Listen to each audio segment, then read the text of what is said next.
Pleen would be such a good idea for a word. It's got this explosive elegance to it. I don't know. I feel like it's either a school of fashion design or maybe it's an actual... Yeah, this is it. This is the one. It's a fabric. It's got this chiffon sachet thing going, but there'd be something in the production process to alter the pliancy, because some of this would be flowy evening wear, but some of it would be for the military. Just imagine a bunch of hot-ass soldiers shining their way toward you, and you're like, oh, that's heavy artillery, and then the soldier says, no, it's not, baby, and shoots you with the least shiny thing they have.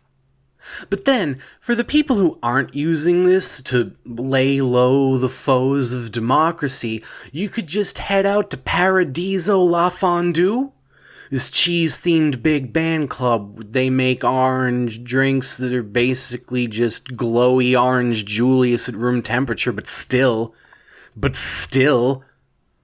get all dolled up in your new outfit, and then Trombone Man would come out and he'd say, this next song is dedicated to the lady in the fancy duds.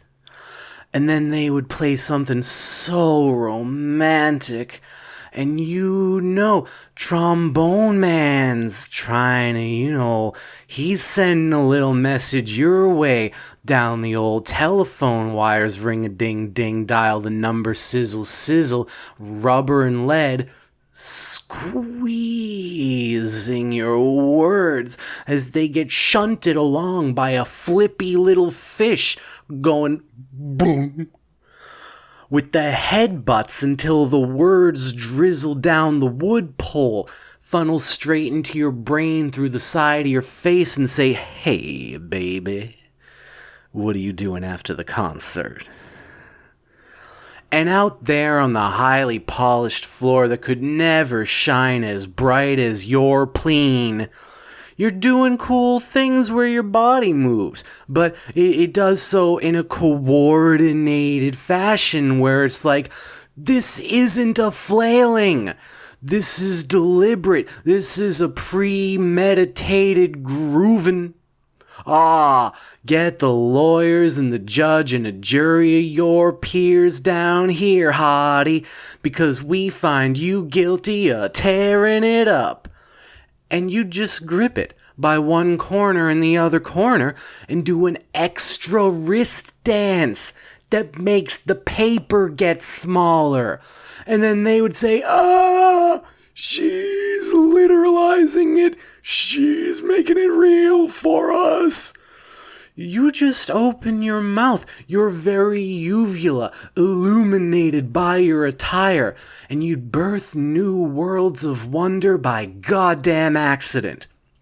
Every singer would immediately go and gargle cement because we don't need them around anymore. What you just did with your mouth makes them look like dumbasses.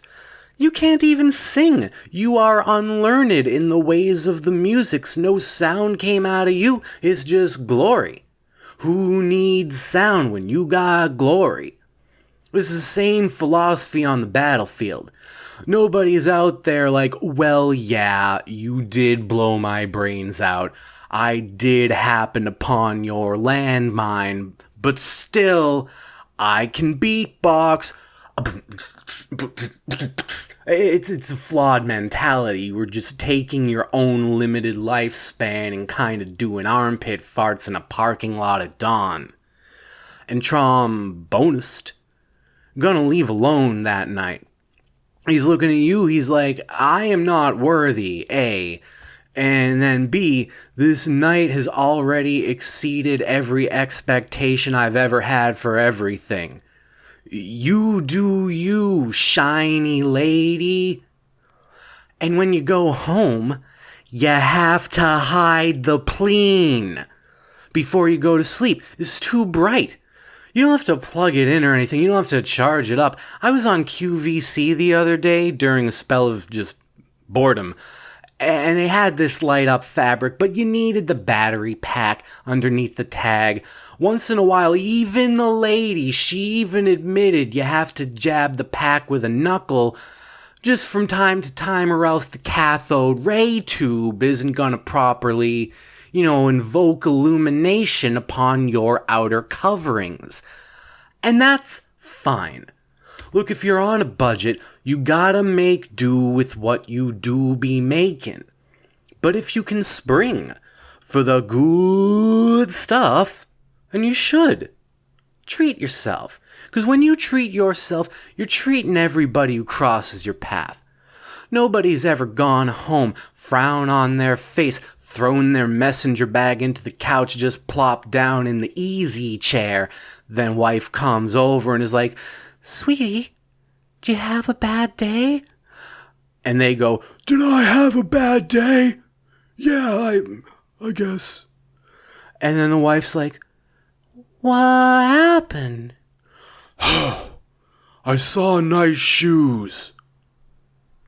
You saw nice shoes? "Yeah, they were real nice. Some lady was wearing them, walked past me." "Why is that a problem?"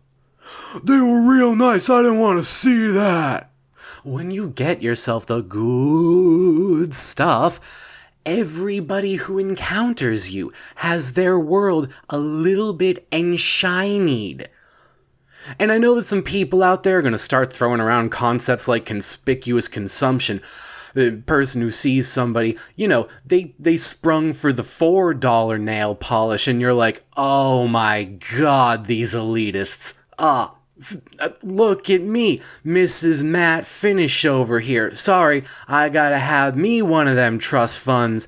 And you'd better believe that if I get those fishing nets from Santa, I'm gonna go to the Dollar Tree store and capture a cashier and take him to the rooftop and tape him down to a long metal bench.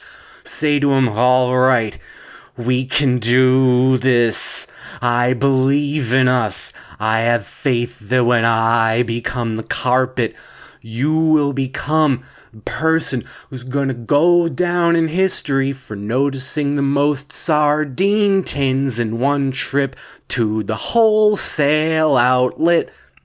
And eventually, even the dude taped to the bench is gonna begin to feel a degree of sympathy for your obviously disintegrated sanity. My point is, shut up about the fact that the fabric's expensive.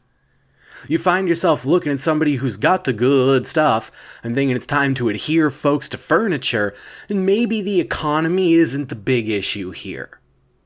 Now, how did this come to be? Well, first off, let's be clear, it doesn't exist. I haven't done my inventy parts yet.